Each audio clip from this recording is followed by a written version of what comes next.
So, dumating ka na ba sa punto ng pagsasama nyo ng kapartner mo na one day, naglalakad lang kayo, ang dami mong ino-open sa kanya, sa boyfriend or sa girlfriend mo, naglalakad lang kayo, and then, all of a sudden, nag-open ka na, babe, ito yung nangyari sa araw ko, ito yung nangyari sa office namin ngayon, ito yung nangyari sa trabaho namin ngayon, ito yung nakita ko sa boss ko, ito yung lahat, nag-open up ka sa kanya, in-open up mo lahat na sa kanya, and then, all of a sudden, nahuli mo yung partner mo na nakatulala, and then yung sagot niya sa sinabi mo is, huh? Ayan. Maybe, nasa sitwasyon ka na ganyan ngayon na parang wala nang pakialam yung partner mo sa'yo. So, ito, bibigyan natin kayo ng mga signs na baka hindi ka na mahal ng partner mo. Oh my God, napakasakit ng topic natin ngayon. So, hold back to your seats at makinig kayo at hawakan nyo yung dibdib nyo kasi masyadong masakit itong magiging topic natin ngayon. So, number one sign na hindi ka na mahal ng partner mo is yung napakabilis na niyang mairita.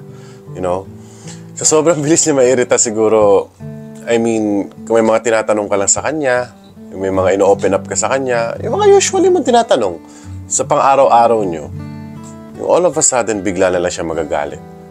Matatanong mo sa sarili mo, pero bakit dati tinatanong ko naman to, tinatanong ko naman yan, nanghihingi ako ng update sa'yo, hindi ka naman naiirita, maganda yung batuhan nyo ng conversations.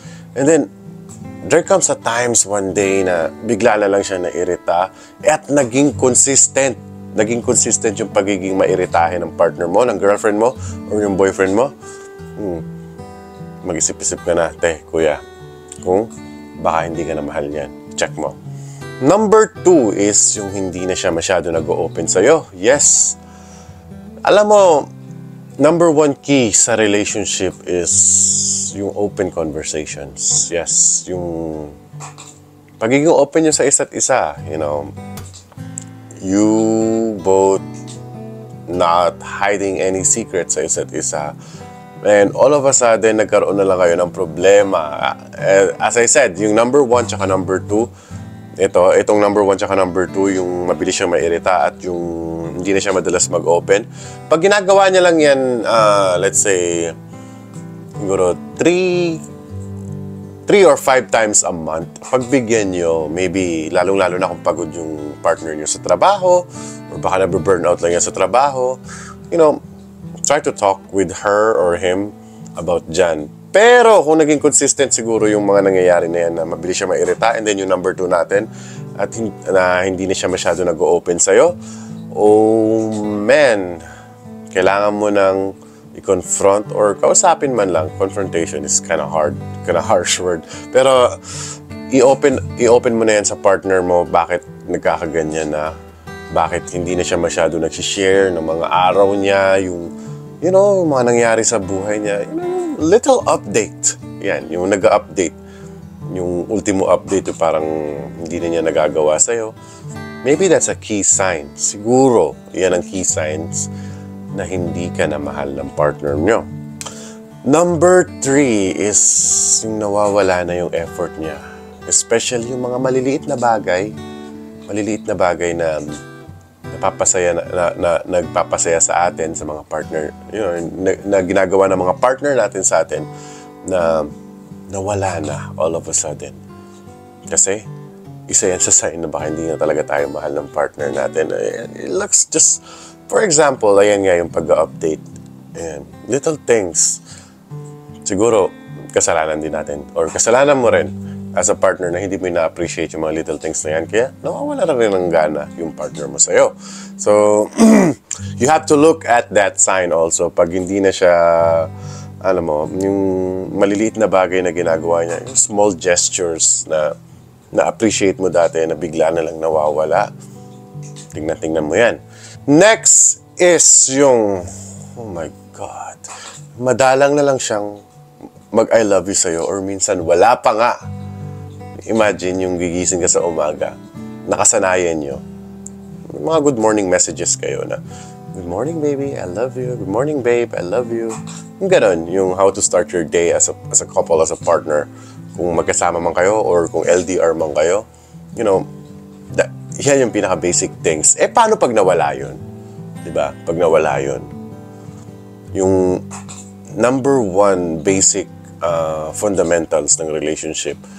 You know, when it comes, hindi kayo magkasama tuwing umaga, how to start your day and how to end your day. Yan. Ano man lang magbigay kayo ng I love you. Mag-I love you kayo sa umaga, and then bago matulog, make sure, you know, I love you is also, alam mo yun, yung parang security rin yun na parang okay tayo. Isa rin yun sa key sign. Pero pag hindi mo na naririnig yung I love you na yan, ate, kuya, mag-isip-isip ka na, baka hindi ka na mahal ng partner mo. And last but not the least, yan ang signs na baka hindi ka na mahal ng partner mo is yung masyado niyang inuungkat yung mga nakaraan. You know what I mean? Oh, if you don't know what I mean is ito, yung mga nakaraan na mga kasalanan mo, yung mga maliliit mong kasalanan na napakaganda ng araw nyo, bigla lang yung ibabalik yon. No way, hindi pwede yung ganun kasi alam mo, parang iuungkat niya yon, iintay niya yung reaction mo. It will turn out as a gaslighting thing na antayin niya lang. Of course, pag inungkat yung nakaraan mo, magagalit ka, mag-aaway kayo. It will turn out sa hiwalayan. So, watch out for these signs, guys. At gagawa pa tayo ng part 2 nito na of course, marami pa akong mga sinulat dito, pero ito lang muna yung bibigay ko for today's video. So, kaya siguro, yung mga signs, basic signs na kung hindi ka na mahal ng partner mo. So, thank you so much again for watching to my video, and do not forget to like this video, share nyo sa mga kaibigan nyo, and subscribe. Nasabi ko na yung subscribe. So, see you again, guys, on my next video. Mahal na mahal ko kayo, at always keep safe. Bye-bye.